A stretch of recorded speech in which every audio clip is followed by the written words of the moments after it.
प्यारे बच्चों, ਅੱਜ ਆਪਾਂ ਕਰਾਂਗੇ ਤੁਹਾਡੇ ਇਤਿਹਾਸ ਦੇ ਚੈਪਟਰ ਪਾਠ 4 ਦਾ ਅਗਲਾ ਭਾਗ। ਪਿਛਲੇ ਭਾਗ ਵਿੱਚ ਆਪਾਂ ਗੁਰੂ ਅੰਗਦ ਦੇਵ ਜੀ ਤੋਂ ਲੈ ਕੇ ਗੁਰੂ ਅਰਜਨ ਦੇਵ ਜੀ ਤੱਕ ਦੇ ਗੁਰੂਆਂ ਦਾ ਯੋਗਦਾਨ ਬਾਰੇ ਜਾਣਿਆ। ਇਸ ਪਾਠ ਵਿੱਚ ਆਪਾਂ ਗੁਰੂ ਹਰਗੋਬਿੰਦ ਜੀ ਜਿਹੜੇ 6ਵੇਂ ਗੁਰੂ ਸਨ ਉਹਨਾਂ ਤੋਂ ਲੈ ਕੇ ਗੁਰੂ ਤੇਗ ਬਹਾਦਰ ਜੀ ਤੱਕ ਦੇ ਗੁਰੂਆਂ ਬਾਰੇ ਜਾਣਾਂਗੇ। ਸੋ ਆਓ ਸ਼ੁਰੂ ਕਰੀਏ।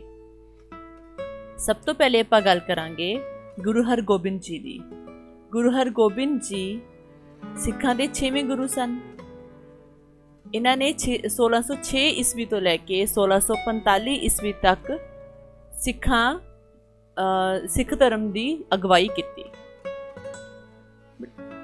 ਜਿਹੜੇ ਪਹਿਲੇ ਗੁਰੂ ਤੋਂ ਲੈ ਕੇ 5ਵੇਂ ਤੱਕ ਗੁਰੂ ਹੋਏ ਉਹ ਸਾਰੇ ਬਹੁਤ ਹੀ ਸ਼ਾਂਤ ਸੁਭਾਅ ਵਾਲੇ, ਸ਼ਾਂਤੀ ਪ੍ਰਿਯ ਜਿਹੜੇ ਸੀਗੇ। ਮਤਲਬ ਜਿਵੇਂ ਗੁਰੂ ਅਰਜਨ ਦੇਵ ਜੀ ਨੂੰ ਵੀ ਸ਼ਾਂਤੀ ਦਾ ਪੁੰਜ ਕਿਹਾ ਜਾਂਦਾ ਹੈ ਨਾ, ਇਸ ਤਰ੍ਹਾਂ ਦੇ ਗੁਰੂ ਸਨ।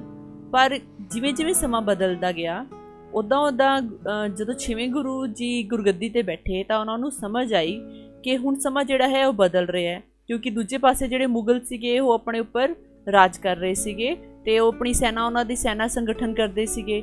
ਤਾਂ ਸਿੱਖਾਂ ਨੂੰ ਕਦੇ ਵੀ ਉਹਨਾਂ ਨਾਲ ਯੁੱਧ ਲਈ ਜਾਂ ਲੜਾਈ ਲਈ ਤਿਆਰ ਰਹਿਣਾ ਪੈ ਸਕਦਾ ਸੀਗਾ। ਸੋ ਗੁਰੂ ਹਰਗੋਬਿੰਦ ਜੀ ਨੇ ਇਸ ਗੱਲ ਨੂੰ ਸਮਝਦੇ ਹੋਏ ਇਹ ਦੇਖਿਆ ਕਿ ਇੱਕ ਹੁਣ ਨੀਡ ਆਫ ਦਾ ਆਵਰ ਹੈ ਕਿ ਇਹ ਸਮੇਂ ਦੀ ਜ਼ਰੂਰਤ ਸੀ ਕਿ ਸਿੱਖਾਂ ਦੇ ਵਿੱਚ ਵੀ ਜਿਹੜਾ ਯੋਧਾ ਵਾਲਾ ਜਜ਼ਬਾ ਹੈ ਉਹ ਪੈਦਾ ਕੀਤਾ ਜਾਵੇ, ਤਾਂ ਕਿ ਉਹ ਆਉਣ ਵਾਲੇ ਕਿਸੇ ਵੀ ਯੁੱਧ ਜਾਂ ਟਾਕਰੇ ਦੇ ਲਈ ਮੁਗਲਾਂ ਦੇ ਜਾਂ ਫਿਰ ਹੋਰ ਪਹਾੜੀ ਰਾਜਿਆਂ ਦੇ ਖਿਲਾਫ ਤਿਆਰ ਰਹਿਣ। ਸੋ ਇਸ ਚੀਜ਼ ਦੀ ਸ਼ੁਰੂਆਤ ਕੀਤੀ ਗੁਰੂ ਹਰਗੋਬਿੰਦ ਜੀ ਨੇ, ਜਿਹੜਾ ਕਿ ਬਹੁਤ ਹੀ ਵੱਡਾ ਨਵਾਂ ਕਦਮ ਸੀ ਸਿੱਖ ਧਰਮ ਦੇ ਵਿੱਚ। ਗੁਰੂ ਜੀ ਨੇ ਮੀਰੀ ਪੀਰੀ ਨਾਮ ਦੀਆਂ 2 ਤਲਵਾਰਾਂ ਜਿਹੜੀਆਂ ਸੀ ਉਹ ਧਾਰਨ ਕੀਤੀਆਂ ਅਤੇ ਸਿੱਖਾਂ ਦੇ ਵਿੱਚ ਵੀ ਜਿਹੜੇ ਸ਼ਸਤਰ ਵਗੈਰਾ ਜਿਹੜੇ ਰੱਖਣ ਦੀ ਜਿਹੜੀ ਪਰੰਪਰਾ ਸੀ ਉਸਨੂੰ ਸ਼ੁਰੂ ਕੀਤਾ। ਇਸੇ ਕਰਕੇ ਗੁਰੂ ਜੀ ਨੂੰ ਮੀਰੀ ਪੀਰੀ ਦੇ ਮਾਲਕ ਕਿਹਾ ਜਾਂਦਾ ਹੈ। ਇਹ 2 ਤਲਵਾਰਾਂ ਮੀਰੀ ਅਤੇ ਪੀਰੀ ਜਿਹੜੀਆਂ ਸਨ ਉਹ ਗੁਰੂ ਜੀ ਨੇ ਕਿਹਾ ਕਿ ਮੇਰੀ ਰਹਿਨੁਮਾਈ ਦਾ ਚਿੰਨ੍ਹ ਨੇ। ਜਿਹੜੀ ਮੀਰੀ ਨਾਮ ਦੀ ਤਲਵਾਰ ਹੈ ਉਹ ਮੈਨੂੰ ਸੰਸਾਰਕ ਵਿਸ਼ਿਆਂ ਦੇ ਵਿੱਚ ਮੇਰੀ ਰਹਿਨੁਮਾਈ ਕਰਦੀ ਹੈ, ਜਦਕਿ ਜਿਹੜੀ ਪੀਰੀ ਨਾਮ ਦੀ ਤਲਵਾਰ ਹੈ ਉਹ ਅਧਿਆਤਮਕ ਯਾਨੀ ਕਿ ਧਾਰਮਿਕ ਉਹਨਾਂ ਦੇ ਵਿੱਚ ਮੇਰੀ ਰਹਿਨੁਮਾਈ ਕਰਦੀ ਹੈ। ਸੋ ਉਹਨਾਂ ਦਾ ਕਹਿਣ ਦਾ ਮਤਲਬ ਇਹ ਸੀ ਕਿ ਸਿੱਖਾਂ ਨੂੰ ਜਿਹੜਾ ਹੈ ਉਹ ਹੁਣ ਸ਼ਸਤਰ ਜਾਂ ਘੋੜ ਸਿੱਖਿਆ ਜਾਂ ਇਹ ਸਭ ਚੀਜ਼ਾਂ ਦੇ ਲਈ ਹੁਣ ਤਿਆਰ ਰਹਿਣਾ ਚਾਹੀਦਾ ਹੈ। ਔਰ ਇਸ ਚੀਜ਼ ਨੇ ਇਸ ਘਟਨਾ ਨੇ ਸਿੱਖ ਇਤਿਹਾਸ ਉੱਤੇ ਬਹੁਤ ਹੀ ਡੂੰਘਾ ਪ੍ਰਭਾਵ ਪਾਇਆ ਅਤੇ ਸਿੱਖ ਧਰਮ ਜਿਹੜਾ ਸੀ ਉਹ ਇੱਕ ਨਿਡਰ ਕੌਮ ਜਿਹੜੀ ਸੀ ਕਹਿਲਾਉਣ ਲੱਗ ਪਿਆ। ਇਸ ਤੋਂ ਇਲਾਵਾ ਉਹਨਾਂ ਨੇ ਰਾਜਸੀ ਚਿੰਨ੍ਹਾਂ ਨੂੰ ਅਪਣਾਇਆ। ਜਿਵੇਂ ਕਿ ਦੂਸਰੇ ਰਾਜੇ ਮਹਾਰਾਜੇ ਜੀਵਨ ਬਤੀਤ ਕਰਦੇ ਸਨ, ਗੁਰੂ ਜੀ ਨੇ ਵੀ ਉਸੇ ਤਰ੍ਹਾਂ ਦੇ ਰਾਜਸੀ ਚਿੰਨ੍ਹਾਂ ਨੂੰ ਅਪਣਾਉਣਾ ਸ਼ੁਰੂ ਕੀਤਾ। ਉਹਨਾਂ ਨੇ ਆਪਣੇ 52 ਅੰਗ ਰੱਖਿਅਕ ਮਤਲਬ ਕਿ ਬਾਡੀਗਾਰਡ ਵੀ ਰੱਖੇ। ਇਸ ਤੋਂ ਇਲਾਵਾ ਉਹਨਾਂ ਦਾ ਰੋਜ਼ਾਨਾ ਜਿਹੜਾ ਡੇਲੀ ਰੂਟੀਨ ਸੀਗਾ ਉਹ ਵੀ ਜਿਹੜਾ ਸੀ ਉਹ ਠਾਠ ਬਾਠ ਵਾਲਾ ਹੀ ਹੁੰਦਾ ਸੀ ਅਤੇ ਸਿੱਖ ਜਿਹੜੇ ਸੀ ਉਹਨਾਂ ਨੂੰ ਸੱਚਾ ਪਾਤਸ਼ਾਹ ਕਹਿਣ ਲੱਗ ਪਏ। ਗੁਰੂ ਜੀ ਨੇ ਇਹ ਵੀ ਕਿਹਾ ਕਿ ਜਿਹੜਾ ਸਿੱਖ ਮੈਨੂੰ ਮਿਲਣ ਆਉਂਦਾ ਜਾਂ ਮੈਨੂੰ ਕੋਈ ਭੇਂਟਾ ਦੇਣਾ ਚਾਹੁੰਦਾ ਹੈ ਤਾਂ ਉਹ ਮੈਨੂੰ ਸ਼ਸਤਰ ਜਾਂ ਘੋੜੇ ਭੇਟ ਕਰੇ, ਕਿਉਂਕਿ ਇਸ ਪਿੱਛੇ ਉਹਨਾਂ ਦਾ ਮਕਸਦ ਇਹ ਸੀ ਕਿ ਮੈਂ ਆਪਣੀ ਜਿਹੜੀ ਸਿੱਖ ਸੈਨਾ ਹੈ ਉਸਦਾ ਸੰਗਠਨ ਕਰਦਾ ਰਹਾਂ, ਤਾਂ ਕਿ ਆਉਣ ਵਾਲੇ ਸਮੇਂ ਦੇ ਵਿੱਚ ਸਿੱਖ ਜਿਹੜੇ ਹੈਗੇ ਨੇ ਕਿਸੇ ਵੀ ਟਾਕਰੇ ਲਈ ਤਿਆਰ ਰਹਿਣ। ਸੋ ਉਹਨਾਂ ਨੇ ਸਿੱਖ ਸੈਨਾ ਦਾ ਸੰਗਠਨ ਕੀਤਾ ਅਤੇ ਇਸ ਨੂੰ ਸਿੱਖਾਂ ਨੂੰ ਵੱਧ ਤੋਂ ਵੱਧ ਉਹਦੇ ਲਈ ਕਸਰਤ ਕਰਵਾਉਂਦੇ ਜਾਂ ਫਿਰ ਯੁੱਧ ਕਰਨ ਦੀ ਜਿਹੜੀ ਟ੍ਰੇਨਿੰਗ ਵੀ ਦਿੱਤੀ ਜਾਂਦੀ ਸੀ। ਹਰ ਸਿੱਖ ਨੂੰ ਉਹਨਾਂ ਨੇ ਆਪਣਾ ਇੱਕ ਘੋੜਾ ਅਤੇ ਇੱਕ ਸ਼ਸਤਰ ਦੇ ਦਿੱਤਾ ਅਤੇ ਅੱਗੇ ਉਹਨਾਂ ਨੂੰ 5-5 ਜੱਥੇ ਵਿੱਚ ਵੰਡ ਦਿੱਤਾ ਅਤੇ ਉਹਨਾਂ ਦੇ ਇੱਕ ਮੁਖੀ ਵੀ ਬਣਾਤਾ ਜਿਹੜੀ ਕਿ ਉਹਨਾਂ ਦੀ ਤਿਆਰੀ ਕਰਵਾਉਂਦੇ ਹੁੰਦੇ ਸਨ। ਇਸ ਤੋਂ ਇਲਾਵਾ ਅਗਲਾ ਜਿਹੜਾ ਉਹਨਾਂ ਦਾ ਇੰਪੋਰਟੈਂਟ ਕੰਮ ਸੀ ਉਹ ਸੀ ਅਕਾਲ ਤਖਤ ਦੀ ਉਸਾਰੀ। ਗੁਰੂ ਜੀ ਨੇ ਗੁਰਦੁਆਰਾ ਜਿਹੜਾ ਸਾਡਾ ਪਹਿਲਾ ਤਖਤ ਵੀ ਹੈ ਅਕਾਲ ਤਖਤ ਸਾਹਿਬ, ਉਸ ਦਾ ਨਿਰਮਾਣ ਕੀਤਾ ਅਤੇ ਉਸ ਦੇ ਅੰਦਰ 12 ਫੁੱਟ ਉੱਚੇ ਥੜੇ ਦਾ ਨਿਰਮਾਣ ਕਰਵਾਇਆ। ਇਹ ਜਿਹੜਾ ਥੜਾ ਸੀ ਇਹ ਰਾਜੇ ਮਹਾਰਾਜਿਆਂ ਦੇ ਤਖਤ ਵਰਗਾ ਸੀ, ਜਿਹਦੇ ਉੱਪਰ ਬੈਠ ਕੇ ਉਹ ਧਾਰਮਿਕ ਸਿੱਖਿਆ ਸੀ ਜਿਹੜੀ ਉਹ ਸਿੱਖਾਂ ਨੂੰ ਦਿੰਦੇ ਹੁੰਦੇ ਸਨ। ਇਸ ਉੱਪਰ ਬੈਠ ਕੇ ਉਹ ਸੈਨਿਕਾਂ ਨੂੰ ਸ਼ਸਤਰ ਵੀ ਵੰਡਦੇ ਅਤੇ ਢਾਡੀਆਂ ਤੋਂ ਵੀਰਸਤੀਆਂ ਜੋਸ਼ੀਲੀਆਂ ਵਾਰਾਂ 'ਤੇ ਗੀਤ ਵੀ ਸੁਣਵਾਉਂਦੇ ਤਾਂ ਕਿ ਸਿੱਖਾਂ ਵਿੱਚ ਜਿਹੜਾ ਜੋਸ਼ ਹੈ ਉਹ ਭਰਿਆ ਰਹੇ।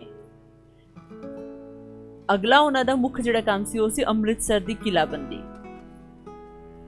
ਅੰਮ੍ਰਿਤਸਰ ਸ਼ਹਿਰ ਜਿਹੜਾ ਕਿ ਗੁਰੂ ਰਾਮਦਾਸ ਜੀ ਨੇ ਵਸਾਇਆ ਸੀ, ਗੁਰੂ ਜੀ ਉੱਥੇ ਹੀ ਰਹਿ ਰਹੇ ਸਨ, ਤਾਂ ਉਹਨਾਂ ਨੇ ਇਸ ਸ਼ਹਿਰ ਦੀ ਸੁਰੱਖਿਆ ਦੇ ਲਈ ਇਸ ਦੀ ਕਿਲ੍ਹਾਬੰਦੀ ਵੀ ਕਰਵਾ ਦਿੱਤੀ। ਇਸ ਤੋਂ ਇਲਾਵਾ ਉਹਨਾਂ ਨੇ ਸਿੱਖ ਧਰਮ ਦੇ ਪ੍ਰਚਾਰ ਵਿੱਚ ਵੀ ਵੱਧ ਚੜ੍ਹ ਕੇ ਹਿੱਸਾ ਲਿਆ। ਉਹਨਾਂ ਨੇ ਵੱਖ-ਵੱਖ ਜਿਹੜੇ ਪ੍ਰਚਾਰਕ ਸਨ ਉਹ ਸਿੱਖ ਧਰਮ ਦੇ ਨੂੰ ਪੋਪੂਲਰ ਕਰਨ ਦੇ ਲਈ, ਨੂੰ ਫੈਲਾਉਣ ਦੇ ਲਈ ਵੱਖ-ਵੱਖ ਜਗ੍ਹਾ ਭੇਜੇ। ਜਿਵੇਂ ਕਿ ਬਾਬਾ ਗੁਰਦਿੱਤਾ ਜੀ ਜਿਹੜੇ ਕਿ ਉਹਨਾਂ ਦੇ ਬੇਟੇ ਸਨ, ਉਹਨਾਂ ਨੂੰ ਵੀ ਉਹਨਾਂ ਨੇ ਵੱਖ-ਵੱਖ ਥਾਵਾਂ ਤੇ ਧਰਮ ਪ੍ਰਚਾਰ ਕਰਨ ਦੇ ਲਈ ਭੇਜਿਆ। ਇਸ ਤੋਂ ਇਲਾਵਾ ਉਹਨਾਂ ਨੇ ਕਈ ਧਾਰਮਿਕ ਖੁਦ ਯਾਤਰਾਵਾਂ ਵੀ ਕੀਤੀਆਂ, ਜਿਵੇਂ ਕਿ ਕਸ਼ਮੀਰ, ਗੁਜਰਾਤ, ਗੁਜਰਾਂਵਾਲਾ, ਲਾਹੌਰ, ਇਹਨਾਂ ਜਗ੍ਹਾ ਤੇ ਜਾ ਕੇ ਖੁਦ ਵੀ ਉੱਥੇ ਦੇ ਰਾਜੇ ਮਹਾਰਾਜਿਆਂ ਨਾਲ ਅੱਛੇ ਮਿੱਤਰਤਾਪੂਰਨ ਸੰਬੰਧ ਬਣਾਏ, ਜਿਵੇਂ ਜਹਾਂਗੀਰ ਨਾਲ ਵੀ ਉਹਨਾਂ ਦੇ ਅੱਛੇ ਸੰਬੰਧ ਸਨ। ਠੀਕ ਹੈ, ਤੇ ਇਸ ਤੋਂ ਇਲਾਵਾ ਉਹਨਾਂ ਨੇ ਸਿੱਖ ਧਰਮ ਦਾ ਪ੍ਰਚਾਰ ਵੀ ਕੀਤਾ।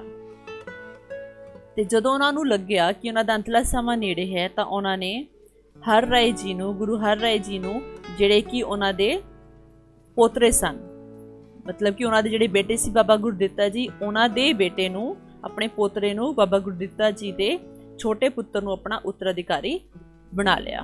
ਤੇ ਇਸ ਤਰ੍ਹਾਂ ਗੁਰੂ ਹਰ ਰਾਏ ਜੀ ਜਿਹੜੇ ਸਨ ਉਹ ਆਪਣੇ 7ਵੇਂ ਗੁਰੂ ਬਣੇ। ਹਾਂਜੀ, ਨੈਕਸਟ ਹੈ ਬੇਟਾ ਗੁਰੂ ਹਰ ਰਾਏ ਜੀ ਦਾ ਯੋਗਦਾਨ। ਗੁਰੂ ਹਰ ਰਾਏ ਜੀ 1645 ਤੋਂ ਲੈ ਕੇ 1661 ਈਸਵੀ ਤੱਕ ਜਿਹੜੇ ਸੀ ਗੁਰਗੱਦੀ ਤੇ ਬਿਰਾਜਮਾਨ ਰਹੇ। ਇਹਨਾਂ ਨੇ ਵੀ ਬੇਟਾ ਗੁਰੂ ਹਰਗੋਬਿੰਦ ਜੀ ਵਾਂਗੂ ਹੀ ਸਿੱਖ ਧਰਮ ਦੇ ਪ੍ਰਚਾਰ ਵਿੱਚ ਵੱਧ ਚੜ੍ਹ ਕੇ ਹਿੱਸਾ ਲਿਆ। ਇਹਨਾਂ ਨੇ ਆਪਣਾ ਵਧੇਰਾ ਸਮਾਂ ਕੀਰਤਪੁਰ ਵਿੱਚ ਬਤੀਤ ਕੀਤਾ ਅਤੇ ਇਹਨਾਂ ਨੇ ਵੀ ਅਲੱਗ-ਅਲੱਗ ਪ੍ਰਚਾਰਕ ਜਿਹੜੇ ਥਾਪੇ ਤੇ ਉਹਨਾਂ ਨੂੰ ਵੱਖ-ਵੱਖ ਜਗ੍ਹਾਵਾਂ ਦੇ ਵਿੱਚ ਭੇਜਿਆ ਤਾਂ ਕਿ ਉਹ ਸਿੱਖ ਧਰਮ ਦਾ ਪ੍ਰਚਾਰ ਕਰ ਸਕਣ। ਐਦਾਂ ਹੀ ਇਹਨਾਂ ਦੇ ਨਾਲ ਇੱਕ ਜਿਹੜੀ ਇੱਕ ਛੋਟੀ ਜਿਹੀ ਕਿੱਸਾ ਹੈ, ਇੱਕ ਕਹਾਣੀ ਹੈ ਜਿਹੜੀ ਬੜੀ ਮਸ਼ਹੂਰ ਜੁੜੀ ਹੋਈ ਆ। ਮੈਂ ਤੁਹਾਨੂੰ ਉਹਦੇ ਬਾਰੇ ਥੋੜ੍ਹਾ ਜਿਹਾ ਦੱਸ ਦੇਵਾਂ ਕਿ ਇੱਕ ਫੂਲ ਨੂੰ ਵਰਦਾਨ ਜਿਹੜਾ ਸੀ ਉਹਨਾਂ ਨੇ ਦਿੱਤਾ ਸੀ। ਇਹਨਾਂ ਦੇ ਕੋਲ ਜਿਹੜੇ ਸੀਗੇ ਦੋ ਇਹਨਾਂ ਦੇ ਸੇਵਕ ਸੀਗੇ, ਕਾਲਾ ਅਤੇ ਕਰਮਚੰਦ। ਇਹ ਕਿਸੇ ਮਾਲਵਾ ਦੇ ਕਿਸੇ ਪਿੰਡ ਵਿੱਚ ਰਹਿੰਦੇ ਸਨ। ਇਹ ਗੁਰੂ ਜੀ ਦੇ ਦਰਸ਼ਨਾਂ ਲਈ ਆਉਂਦੇ ਸਨ। ਇੱਕ ਦਿਨ ਜਿਹੜਾ ਕਾਲਾ ਸੀ ਉਹ ਆਪਣੇ ਭਤੀਜੇ ਸੰਦਲੀ ਅਤੇ ਫੂਲ ਨੂੰ ਵੀ ਨਾਲ ਲੈ ਕੇ ਆਇਆ।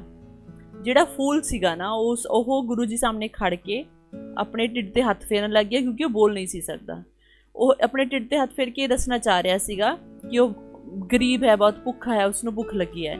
ਤਾਂ ਗੁਰੂ ਜੀ ਨੇ ਉਸਨੂੰ ਇਹ ਵਰਦਾਨ ਦਿੱਤਾ ਕਿ ਅੱਜ ਤਾਂ ਤੂੰ ਭੁੱਖਾ ਹੈ, ਤੇਰੀ ਇਹ ਹਾਲਤ ਹੈ, ਪਰ ਆਉਣ ਵਾਲੇ ਸਮੇਂ ਵਿੱਚ ਜਿਹੜੇ ਤੇਰੀਆਂ ਪੀੜ੍ਹੀਆਂ ਨੇ ਉਹ ਜੁਗਾਂ ਤੱਕ ਜਿਹੜੀਆਂ ਹੈਗੀਆਂ ਨੇ ਰਾਜ ਕਰਨਗੀਆਂ ਤੇ ਤੈਨੂੰ ਬਹੁਤ ਹੀ ਪ੍ਰਸਿੱਧੀ ਅਤੇ ਧੰਨਵਾਨ ਵਿਅਕਤੀ ਜਿਹੜੀਆਂ ਬਣਨਗੀਆਂ। ਤੇ ਬੇਟੇ ਜਿਹੜੇ ਆਪਣੇ ਪਟਿਆਲਾ, ਨਾਭਾ ਤੇ ਜੀਂਦ ਦੀਆਂ ਜਿਹੜੀਆਂ ਰਿਆਸਤਾਂ ਹੋਈਆਂ ਨੇ ਨਾ, ਜਿਹੜੇ ਰਾਜੇ ਮਹਾਰਾਜੇ ਹੋਏ ਨੇ, ਉਹ ਸਭ ਫੂਲ ਦੀ ਸੰਤਾਨਾਂ ਦੇ ਵਿੱਚੋਂ ਹੀ ਹੋਏ ਨੇ। ਸੋ ਉਹਨਾਂ ਦਾ ਜਿਹੜਾ ਦਿੱਤਾ ਵਰਦਾਨ ਸੀ ਉਹ ਪੂਰਾ ਪਿਆ। ਇਸ ਤੋਂ ਇਲਾਵਾ ਬੇਟੇ ਗੁਰੂ ਹਰ ਰਾਏ ਜੀ ਦੇ ਸਮੇਂ ਔਰੰਗਜ਼ੇਬ ਦਾ ਰਾਜ ਸੀ, ਜਿਹੜਾ ਮੁਗਲ ਰਾਜਾ ਸੀਗਾ। ਤਾਂ ਉਹ ਸਿੱਖਾਂ ਦੀ ਵੱਧਦੀ ਹੋਈ ਤਾਕਤ ਨੂੰ ਦੇਖ ਕੇ ਬਹੁਤ ਹੀ ਈਰਖਾ ਕਰਦਾ ਸੀਗਾ।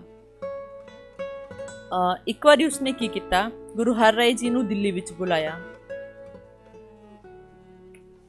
ਕਿਉਂਕਿ ਦਾਰਾ ਸ਼ਿਕੋਹ ਜਿਹੜਾ ਸੀ ਉਸਦਾ ਪੁੱਤਰ ਸੀ ਔਰੰਗਜ਼ੇਬ ਦਾ। ਉਸਨੇ ਔਰੰਗਜ਼ੇਬ ਦੇ ਖਿਲਾਫ ਆਪਣੀ ਉਹ ਕਰ ਦਿੱਤੀ ਸੀਗੀ ਲੜਾਈ, ਯੁੱਧ ਘੋਸ਼ਿਤ ਕਰ ਦਿੱਤਾ ਸੀਗਾ। ਤਾਂ ਫਿਰ ਜਦੋਂ ਉਹ ਲੜਾਈ ਕੀਤੀ ਉਹਨੇ ਤਾਂ ਔਰੰਗਜ਼ੇਬ ਤੋਂ ਹਾਰ ਗਿਆ ਤੇ ਹਾਰਨ ਤੋਂ ਬਾਅਦ ਉਹ ਗੁਰੂ ਜੀ ਨੂੰ ਮਿਲਣ ਆਇਆ। ਜਦੋਂ ਔਰੰਗਜ਼ੇਬ ਨੂੰ ਇਸ ਗੱਲ ਦਾ ਪਤਾ ਲੱਗਾ ਤਾਂ ਉਸਨੂੰ ਬਿਲਕੁਲ ਵੀ ਅੱਛਾ ਨਹੀਂ ਲੱਗਿਆ। ਉਸਨੇ ਗੁਰੂ ਹਰ ਰਾਏ ਜੀ ਨੂੰ ਇਸ ਲਈ ਦਿੱਲੀ ਵਿਖੇ ਮਿਲਣ ਲਈ ਬੁਲਾਇਆ। ਗੁਰੂ ਜੀ ਆਪ ਤਾਂ ਨਹੀਂ ਗਏ, ਬਟ ਉਹਨਾਂ ਨੇ ਆਪਣੇ ਬੇਟੇ ਨੂੰ, ਰਾਮ ਰਾਏ ਨੂੰ, ਜਿਹੜਾ ਕਿ 14-15 ਸਾਲਾਂ ਦਾ ਸੀ, ਉਸ ਬੇਟੇ ਨੂੰ ਔਰੰਗਜ਼ੇਬ ਨੂੰ ਮਿਲਣ ਲਈ ਭੇਜ ਦਿੱਤਾ। ਤਾਂ ਜਦੋਂ ਉਹ ਉਹਨਾਂ ਨੂੰ ਮਿਲਣ ਲਈ ਦਿੱਲੀ ਗਿਆ ਤਾਂ ਔਰੰਗਜ਼ੇਬ ਨੇ ਆਸਾ ਦੀ ਵਾਰ ਵਿੱਚੋਂ ਇੱਕ ਸ਼ਲੋਕ ਪੜ੍ਹਿਆ, ਮਿੱਟੀ ਮੁਸਲਮਾਨ ਕੀ ਪੇੜੇ ਪਈ ਕੁਮਿਆਰ, ਘਟ ਭਾਂਡੇ ਇਟਾਕੀਆ ਜਲਦੀ ਕਰੇ ਪੁਕਾਰ। ਬੇਟੇ ਇਹਦੇ ਵਿੱਚ ਮਿੱਟੀ ਮੁਸਲਮਾਨ ਕੀ ਪੇੜੇ ਕਈ ਕੁਮਿਆਰ, ਘਟ ਭਾਂਡੇ ਇਟਾਕੀਆ ਜਲਦੀ ਕਰੇ ਪੁਕਾਰ, ਇਹਦੇ ਵਿੱਚ ਉਸਨੇ ਕਿਹਾ ਕਿ ਜਿਹੜਾ ਮੁਸਲਮਾਨ ਸ਼ਬਦ ਹੈ ਉਸਦਾ ਸਪਸ਼ਟੀਕਰਨ ਕਰੋ। ਤਾਂ ਰਾਮ ਰਾਏ ਨੇ ਬੜੀ ਚਤੁਰਾਈ ਨਾਲ ਜਵਾਬ ਦੇ ਕੇ ਇਹ ਕਹਿ ਦਿੱਤਾ ਕਿ ਇਹ ਮੁਸਲਮਾਨ ਸ਼ਬਦ ਜਿਹੜਾ ਹੈ ਇਹ ਗਲਤੀ ਨਾਲ ਲਿਖਿਆ ਗਿਆ ਹੈ, ਇਸ ਦਾ ਮਤਲਬ ਬੇਈਮਾਨ ਹੈ। ਜਦੋਂ ਗੁਰੂ ਹਰ ਰਾਏ ਜੀ ਨੂੰ ਇਸ ਗੱਲ ਦਾ ਪਤਾ ਲੱਗਾ ਤਾਂ ਉਹਨਾਂ ਨੂੰ ਬਹੁਤ ਹੀ ਨਿਰਾਸ਼ਾ ਹੋਈ, ਬਹੁਤ ਹੀ ਬੁਰਾ ਲੱਗਾ, ਕਿਉਂਕਿ ਗੁਰੂਆਂ ਦੀ ਲਿਖੀ ਹੋਈ ਬਾਣੀ ਨੂੰ ਬਦਲਣ ਦਾ ਹੱਕ ਜਿਹੜਾ ਹੈ ਉਹ ਕਿਸੇ ਕੋਲ ਵੀ ਨਹੀਂ ਹੈ। ਤਾਂ ਉਹਨੇ ਬਹੁਤ ਵੱਡਾ ਘੋਰ ਅਪਰਾਧ ਕੀਤਾ ਸੀ, ਜਿਸ ਵਜ੍ਹਾ ਦੇ ਨਾਲ ਜਦੋਂ ਉੱਤਰਾਧਿਕਾਰੀ ਚੁਣਨ ਦੀ ਵਾਰੀ ਆਈ ਤਾਂ ਗੁਰੂ ਜੀ ਨੇ ਰਾਮ ਰਾਏ ਜੀ ਨੂੰ ਗੱਦੀ ਨਾ ਦੇ ਕੇ ਗੁਰੂ ਹਰਕ੍ਰਿਸ਼ਨ ਜੀ ਜਿਹੜੇ ਕਿ ਉਹਨਾਂ ਦੇ ਸਭ ਤੋਂ ਛੋਟੇ ਪੁੱਤਰ ਸਨ, 5 ਕੁ ਸਾਲਾਂ ਦੇ ਹੀ ਸੀ ਉਸ ਸਮੇਂ, ਉਹਨਾਂ ਨੂੰ ਆਪਣਾ ਉੱਤਰਾਧਿਕਾਰੀ ਬਣਾ ਦਿੱਤਾ। ਹੁਣ ਆਪਾਂ ਕਰਾਂਗੇ ਬੇਟੇ ਗੁਰੂ ਹਰਕ੍ਰਿਸ਼ਨ ਜੀ ਦਾ ਯੋਗਦਾਨ। ਗੁਰੂ ਹਰਕ੍ਰਿਸ਼ਨ ਜੀ 5 ਸਾਲ ਦੇ ਹੀ ਸਨ ਜਦੋਂ ਉਹਨਾਂ ਨੇ ਗੁਰਗੱਦੀ ਸੰਭਾਲੀ, ਠੀਕ ਹੈ। ਇਸੇ ਕਰਕੇ ਉਹਨਾਂ ਨੂੰ ਬਾਲ ਗੁਰੂ ਵੀ ਕਿਹਾ ਜਾਂਦਾ ਹੈ। ਜਦੋਂ ਗੁਰੂ ਹਰਕ੍ਰਿਸ਼ਨ ਜੀ ਨੇ ਗੁਰਗੱਦੀ ਸੰਭਾਲੀ ਤਾਂ ਰਾਮ ਰਾਏ ਨੇ ਵਿਰੋਧ ਕੀਤਾ, ਕਿਉਂਕਿ ਉਸਨੂੰ ਇਹ ਲੱਗਦਾ ਸੀ ਕਿ ਉਹ ਵੱਡਾ ਹੈ ਤਾਂ ਗੁਰਗੱਦੀ ਉਸਦੀ ਹੋਣੀ ਚਾਹੀਦੀ ਹੈ। ਪਰ ਸਿੱਖਾਂ ਨੇ ਆਪਣੇ ਗੁਰੂ ਹਰਕ੍ਰਿਸ਼ਨ ਜੀ ਤੇ ਹਰ ਰਾਏ ਜੀ ਦਾ ਸਾਥ ਦਿੱਤਾ ਤੇ ਰਾਮ ਰਾਏ ਨੂੰ ਗੁਰੂ ਮੰਨਣ ਤੋਂ ਇਨਕਾਰ ਕਰ ਦਿੱਤਾ ਤੇ ਗੁਰੂ ਹਰਕ੍ਰਿਸ਼ਨ ਜੀ ਨੂੰ ਹੀ ਆਪਣਾ ਗੁਰੂ ਮੰਨਿਆ, ਜਿਸ ਕਰਕੇ ਉਹ ਨਾਰਾਜ਼ ਹੋ ਕੇ ਦਿੱਲੀ ਚਲਾ ਗਿਆ ਤੇ ਔਰੰਗਜ਼ੇਬ ਦੇ ਨਾਲ ਜਾ ਕੇ ਆਪਣੇ ਭਰਾ ਦੀ ਮਤਲਬ ਗੁਰੂ ਹਰਕ੍ਰਿਸ਼ਨ ਜੀ ਦੀ ਸ਼ਿਕਾਇਤ ਕਰ ਦਿੱਤੀ। ਔਰੰਗਜ਼ੇਬ ਤਾਂ ਪਹਿਲੇ ਹੀ ਚਾਹੁੰਦਾ ਸੀਗਾ ਕਿ ਉਹ ਸਿੱਖਾਂ ਦੀ ਤੱਕ ਨੂੰ ਤੋੜ ਦੇਵੇ, ਤਾਂ ਉਸਨੇ ਕੀ ਕੀਤਾ, ਉਸਨੇ ਗੁਰੂ ਹਰਕ੍ਰਿਸ਼ਨ ਜੀ ਨੂੰ ਦਿੱਲੀ ਬੁਲਾ ਲਿਆ। ਸੋ ਔਰੰਗਜ਼ੇਬ ਨੇ ਗੁਰੂ ਹਰਕ੍ਰਿਸ਼ਨ ਜੀ ਨੂੰ ਦਿੱਲੀ ਬੁਲਾਇਆ।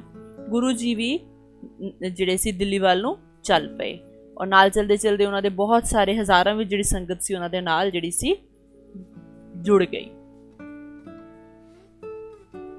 ਜਦੋਂ ਗੁਰੂ ਜੀ ਦਿੱਲੀ ਪਹੁੰਚੇ ਤਾਂ ਉਹਨਾਂ ਨੇ ਦੇਖਿਆ ਕਿ ਉੱਥੇ ਹੈਜਾ ਅਤੇ ਚੇਚਕ ਨਾਮ ਦੀ ਜਿਹੜੀ ਬਿਮਾਰੀਆਂ ਸੀ ਬਹੁਤ ਬੁਰੀ ਤਰ੍ਹਾਂ ਨਾਲ ਫੈਲੀਆਂ ਹੋਈਆਂ ਸੀ। ਗੁਰੂ ਜੀ ਨੇ ਬਿਮਾਰਾਂ ਦੀ ਸੇਵਾ ਜਿਹੜੀ ਕਰਨੀ ਸੀ, ਉਹ ਲੋੜਵੰਦਾਂ ਦੀ ਸੇਵਾ ਕਰਨੀ ਸ਼ੁਰੂ ਕਰ ਦਿੱਤੀ। ਸੇਵਾ ਕਰਦੇ ਕਰਦੇ, ਕਿਉਂਕਿ ਉਹ ਆਪ ਵੀ ਬਹੁਤ ਛੋਟੀ ਉਮਰ ਦੇ ਸਨ, ਉਹਨਾਂ ਨੂੰ ਖੁਦ ਵੀ ਜਿਹੜੀ ਸੀ ਚੇਚਕ ਦੀ ਬਿਮਾਰੀ ਨੇ ਘੇਰ ਲਿਆ। ਉਹਨਾਂ ਨੂੰ ਤੇਜ਼ ਬੁਖਾਰ ਹੋ ਗਿਆ ਤੇ ਜਿਸ ਵਜ੍ਹਾ ਦੇ ਨਾਲ ਉਹਨਾਂ ਦਾ ਸਵਰਗਵਾਸ ਵੀ ਹੋ ਗਿਆ।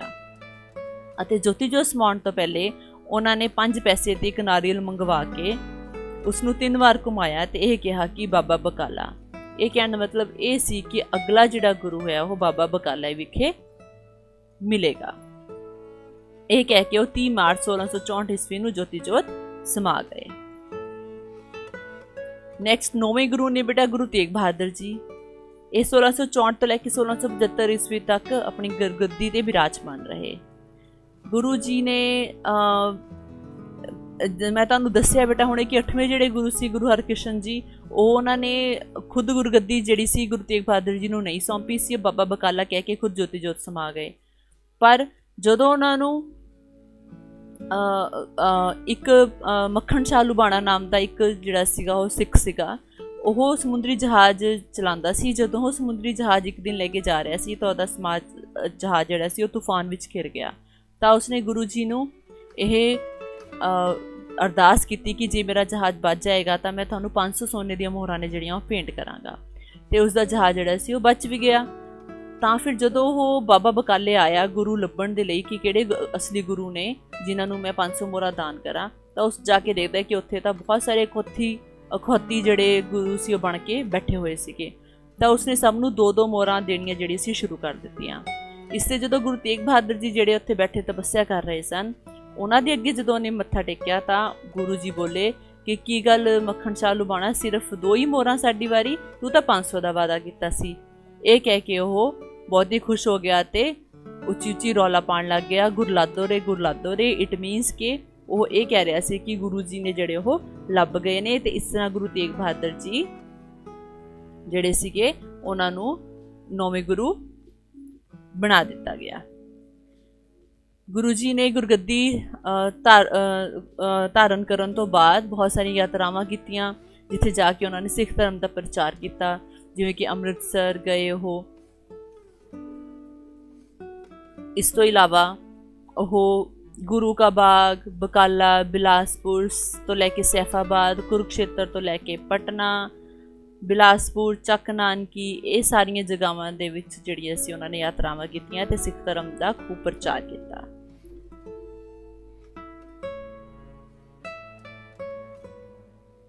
ਉਸ ਤੋਂ ਬਾਅਦ ਆਪਾਂ ਗੱਲ ਕਰਾਂਗੇ ਬੇਟੇ ਉਹਨਾਂ ਦੀ ਸ਼ਹੀਦੀ ਦੀ।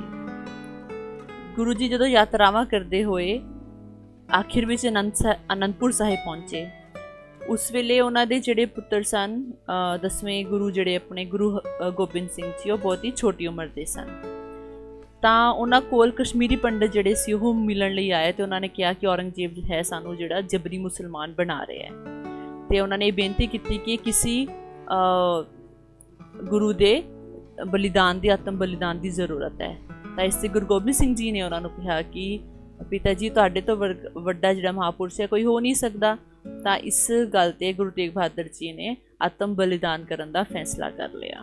ਉਹ 11 ਦਸੰਬਰ 1675 ਈਸਵੀ ਨੂੰ ਚਾਂਦਨੀ ਚੌਂਕ ਵੱਲ ਚੱਲ ਪਏ ਤੇ ਉੱਥੇ ਜਾ ਕੇ ਔਰੰਗਜ਼ੇਬ ਨੇ ਉਹਨਾਂ ਦਾ ਸੀਸ ਜਿਹੜਾ ਸੀ ਉਹਨਾਂ ਦੇ ਧੜ ਤੋਂ ਅਲੱਗ ਕਰਵਾ ਕੇ ਉਹਨਾਂ ਨੂੰ 11 ਦਸੰਬਰ 1675 ਈਸਵੀ ਨੂੰ ਦਿੱਲੀ ਵਿਖੇ ਸ਼ਹੀਦ ਕਰ ਦਿੱਤਾ। ਸੋ ਬੇਟੇ ਇਹ ਸੀ ਗੁਰੂ ਤੇਗ ਬਹਾਦਰ ਜੀ ਦਾ ਯੋਗਦਾਨ। ਇਸ ਦੇ ਨਾਲ ਹੀ ਆਪਣਾ ਜਿਹੜਾ ਆ ਪਾਠ ਹੈ ਅੱਜ ਦਾ ਇਹ ਖਤਮ ਹੁੰਦਾ ਹੈ। ਤਾਂ ਮੈਨੂੰ ਉਮੀਦ ਹੈ ਕਿ ਤੁਹਾਨੂੰ ਪਾਠ ਨੂੰ ਯਾਦ ਰੱਖਣ ਵਿੱਚ ਜਾਂ ਸਮਝਣ ਵਿੱਚ ਥੋੜ੍ਹੀ ਬਹੁਤ ਮਦਦ ਜ਼ਰੂਰ ਮਿਲੇਗੀ। ਸੁਣਨ ਲਈ ਧੰਨਵਾਦ। Have a nice day.